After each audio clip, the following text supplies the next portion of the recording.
بسم اللہ الرحمن الرحیم۔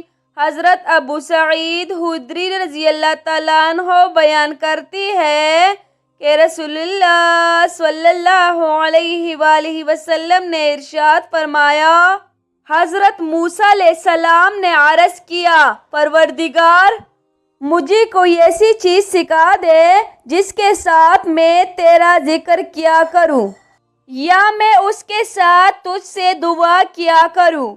فرمایا، موسیٰ لا الہ الا اللہ پڑھا کرو۔ انہوں نے عرض کیا، پروردگار تیرے سارے بندے اسے پڑھتے ہیں، میں تو ایسی چیز چاہتا ہوں جو میرے ساتھ خاص ہو۔ فرمایا، موسیٰ اگر ساتوں آسمان اور میرے سوا جہان میں بسنے والی اور ساتوں زمینیں ایک پلڑے میں رکھ دی جائے اور لا الہ الا اللہ دوسرے پلڑے میں رکھ دیا جائے تو لا الہ الا اللہ ان پر باری ہوگا۔ مشکوٰۃ المصابیح حدیث نمبر 2309۔ حضرت ابو ہریرہ رضی اللہ تعالیٰ عنہ سے روایت ہے کہ ایک آدمی بہت زیادہ کھایا کرتا تھا، جب وہ مسلمان ہو گیا تو کم کھانے لگا۔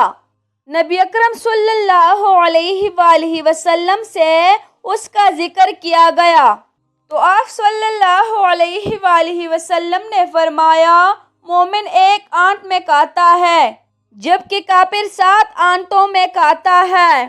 مشکوٰۃ المصابیح حدیث نمبر 4173۔